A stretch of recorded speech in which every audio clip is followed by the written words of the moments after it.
બંદરનો સૂર્યાસ્ત થવા જેવું થઈ જતા હવે માત્ર અહીંયા માછીમારોના હોડકા છે. નું ધમધમતું બંદર એટલે સરતાન પર મચ્છીમાર એટલે કેટલાક લોકો ગામ અહીં પેલા છે ને બંદર એટલું બધું જોરદાર હાલતું કે વાણવટાનું હતું.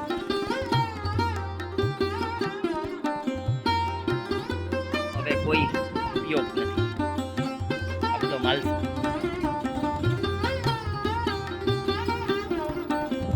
એક સમયનું આ પ્રતિષ્ઠિત બંદર હતું જ્યાં વાણવટાનો ખૂબ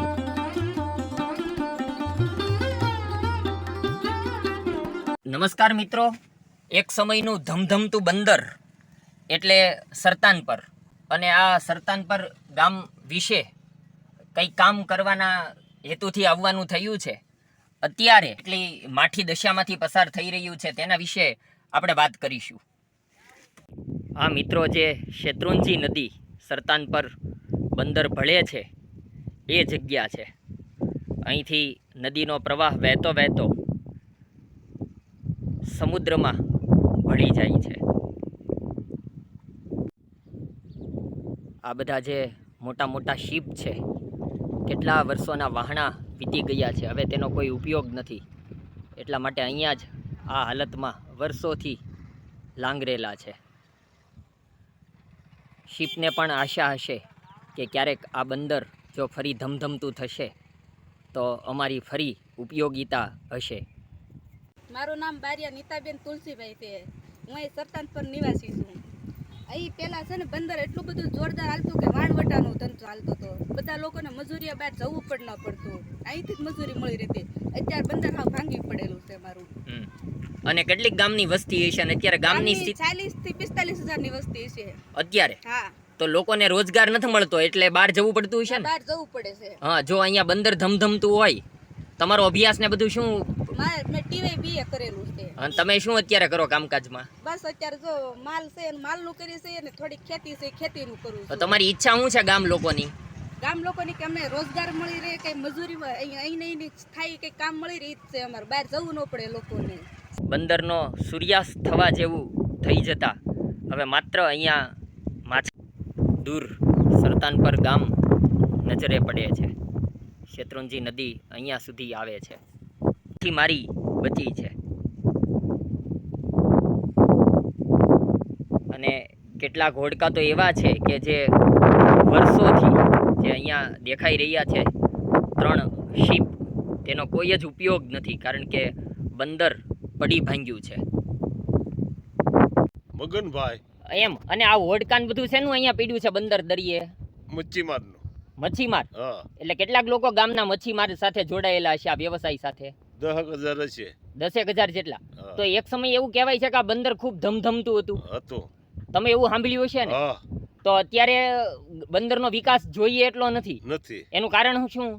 ભાંગી ગયું બંદર હાવ. હા. અને પહેલા તો ખૂબ બધા જહાજોની હશે ને? આ કેટલા હોડકા છે? લગભગ 100-150?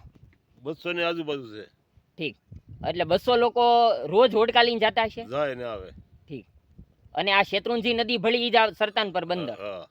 સારું, ભલે દાદા. એક સમયનું આ પ્રતિષ્ઠિત બંદર હતું જ્યાં વાણવટાનો ખૂબ મોટો વ્યવસાય ચાલતો હતો. પરંતુ છેલ્લા કેટલાક સમયથી આ બંદરની પડતી થઈ છે અને જેવો જોવે એવો વિકાસ નથી થયો. 1516મી સદીની વાત છે ત્યારે અહીંયા બારિયા રાજાઓનું, પઢિયાર રાજપૂત રાજાઓનું શાસન હતું.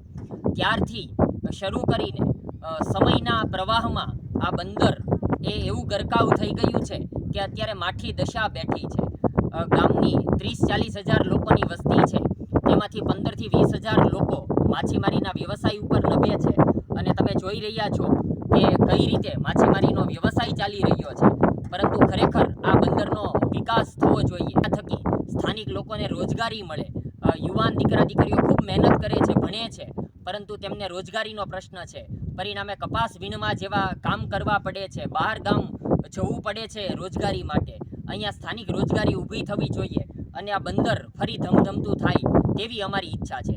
ગીરના જંગલમાંથી નીકળતી શેત્રુંજી નદી અને પાલીતાણા નજીક આવેલો શેત્રુંજી ડેમ, ત્યાર પછી જે નદીનું વહેણ દરિયાને મળે છે એ આ જગ્યા છે, સરતાનપર બંદર. તળાજાથી નજીક આવેલું બંદર. અને આ હોડકામાં કેવી રીતે લંગર લગાવવામાં આવ્યું છે જે પણ જોઈ શકાય છે. આ અહીંયા માછીમારોના હોડકા છે. અંદર આ રીતે ધર્મની ધજા ફરકે છે અને બધી વ્યવસ્થા અંદર હોય છે, કારણ કે 2-4 દિવસનું ઘણીવાર સમુદ્રમાં રોકાણ થતું હોય છે. સામાન માછીમારીના હોડકાને લગતો પીડ્યો છે. આપણને અલંગ શિપ બ્રેકિંગ યાર્ડ જેવું લાગે કે જ્યાં બધો માલ સામાન શિપનો પીડ્યો હોય, પણ ખરેખર આ જગ્યા એ સરતાનપર બંદર છે. બધી જ વસ્તુ માછીમારીના હોડકાને લગતી છે. આ ઝાડ છે, આ જે વનસ્પતિ છે એ મેનગ્રુવ્સના જંગલો જે કહેવાય છે એ છે.